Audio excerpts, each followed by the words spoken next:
Hello YouTube and welcome to my new challenge.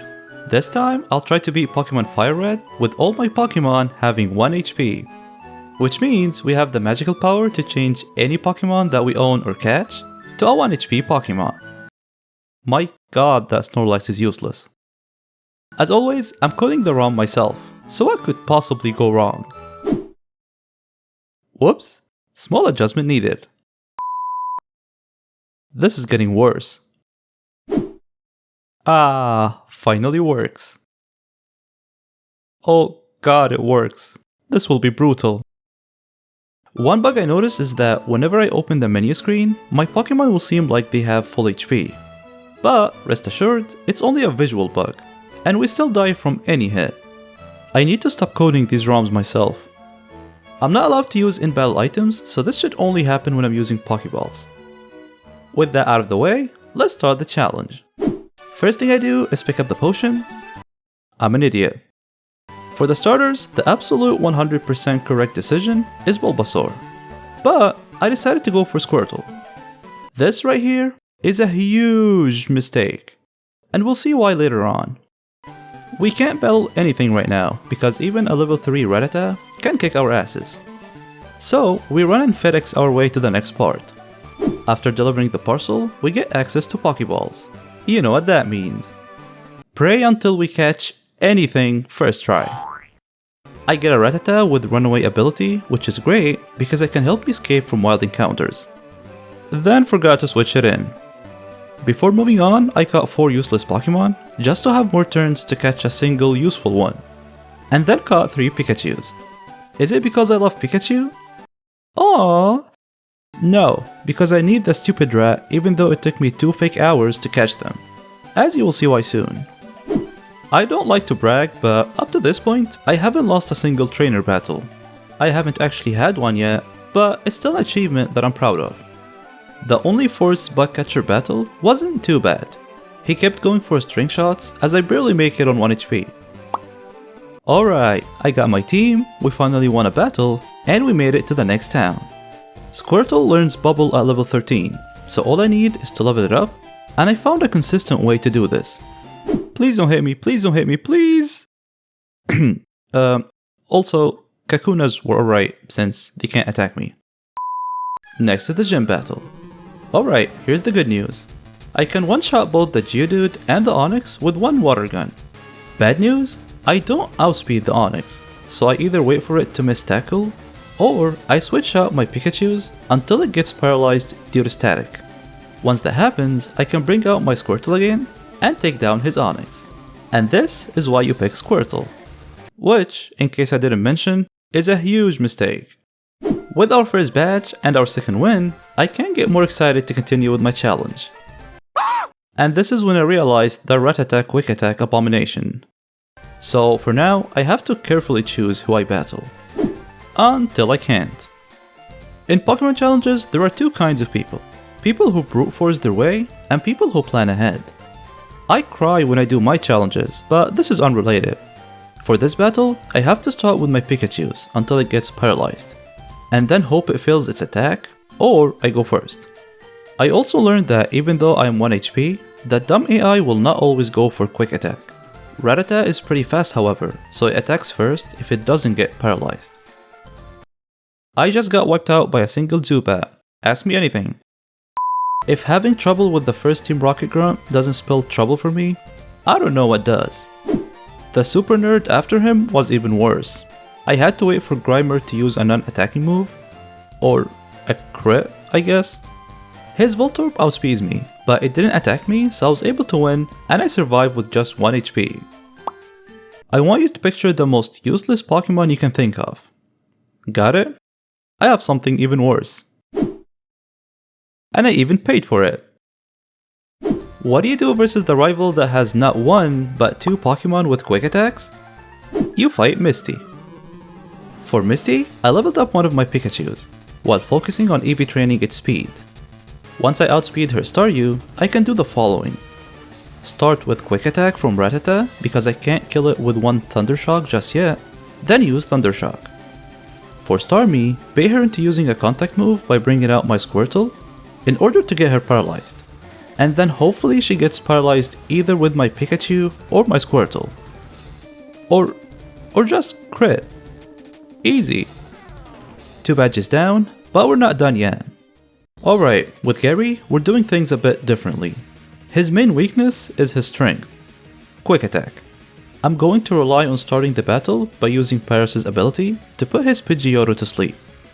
Now, why do I need sleep? Because making it paralyzed will not prevent it from going first. Quick attack is a priority move, so it goes first either way. If I had $1 for every time I saw a Paris die this challenge, I would have had enough money to pay someone else to do that challenge for me. Once we put it to sleep, we kill it, right? Wrong. It's double team time. I have to raise my Pikachu's evasion, or find a different way to take down his second priority move user. I got a 4 turn sleep, so I was able to get 5 double teams before I decided to attack. This takes his Pidgeotto down, next comes his Rattata. I need it to miss twice.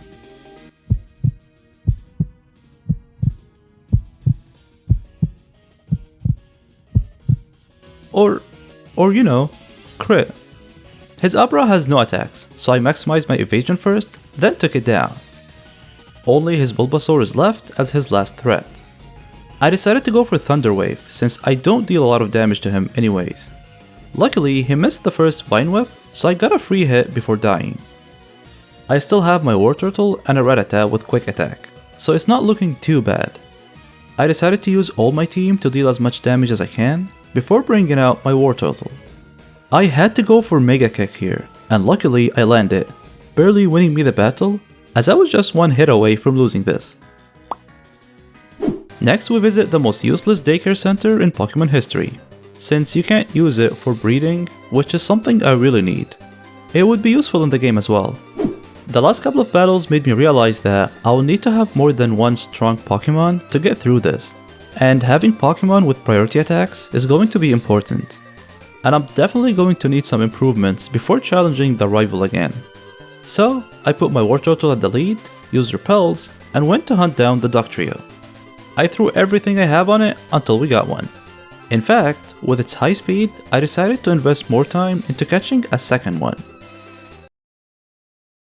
Oh look, I found my videos. With my 2 Dugtrios, the rival won't be a problem. Once I take care of his 2 quick attackers, that is. And this is when I decided to try a great idea. I thought I would raise my crit chance by using Raticate's Focus Energy, but I didn't get lucky enough to make it past his Raticate. So back to the same start. And this time with my 2 quick attackers, his Raticate wasn't too bad. Dugtrios take care of the rest. These battles take really long, and I need to figure out something for smart AIs with priority moves. I hate this challenge. I was able to take down Lieutenant Surge's Pikachu, so this should be over. Son of a... Alright, bad news is that both his Pikachu and his Raichu have quick attacks, and he's a smart AI, so we know he's using them. Good news is, he's predictable. I tried using Dugtrio, but it failed. I tried using Pikachu with Dig, but that was also useless. And then I finally got really lucky with a crit into a paralysis from Static, and I still lost. Actually, I didn't even know Static could affect electric types. After several attempts, I realized I don't even need to crit his Pikachu. Raticate can take it down with 1 quick attack. So, I now need my Pikachu or Paris to inflict Raichu with a status condition. This will make Surge use his full heal as I take it down. Or crit. Easy. The next few parts weren't too terrible. We unlock a lot of new areas, so I was able to work on my team. We start by stealing an Eevee, then died, leveled up my team, died again, evolved my Pokemon, then died some more, before I went back to challenging the gym leaders. I decided to replace my Wartortle with a Staryu. This is when I realized I was playing FireRed when I needed the Leaf Green exclusives. So, for fairness, I decided to not use the FireRed exclusives for the Leaf Green ones. For those 1% of you who's going to complain about this, please feel free to mail your concerns to my suggestion box. We finally get access to a Ghost type Pokemon, but not before the rival battle. The rival replaced his quick attacking Raticate for a Gyarados. Idiot. That's the best Pokemon in Pokemon. Now, the game is about to get even more challenging, and high speed will be crucial. As you've seen throughout the challenge, I can't brute force this. A weak Pokemon with a priority move can take out my entire team. Smell that, boys? That's a smell of a town without quick attacks, and I love it. Erika doesn't have a priority move, so we're able to outspeed and acquire our 4th badge. Starmie was a key to my battle against the Fire Gym Leader. Luckily, Blaine's Arcanine is only level 47, so it doesn't know extreme speed yet. Trust me, this will be a problem soon. I do this often in my challenges, but leveling up by losing to gym trainers is one of the fastest ways I can level up, especially once I buy all the TMs and items that I need. At the Silph Co, the rival becomes less of a problem with Pidgeot thanks to Hunter. I also had to watch out for Giovanni's Kangaskhan with Fake Out. It can only hit once, so sacrificing someone or switching to my Hunter was enough to take care of that. For Sabrina's Alakazam, all I had to do is wait for her to heal it, and then use Destiny Bond with Hunter to take out her main threat.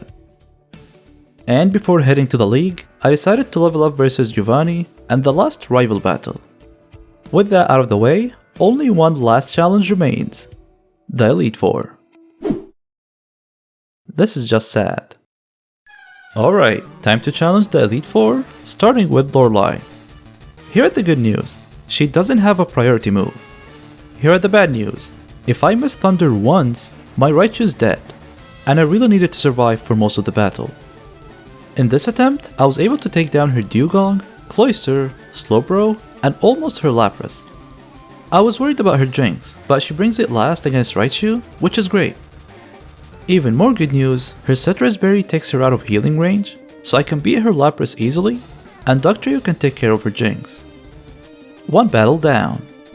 Next is Bruno, and this is a perfect fight for my Starmie. It would have been a straightforward battle if it weren't for his priority move, Mach Punch.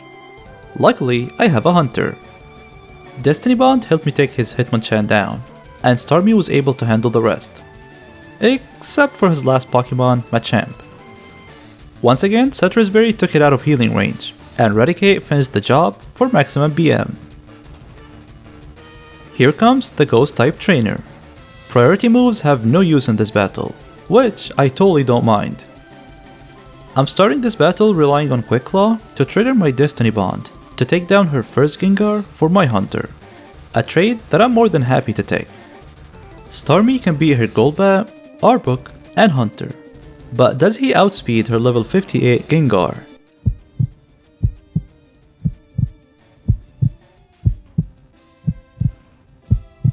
Easy!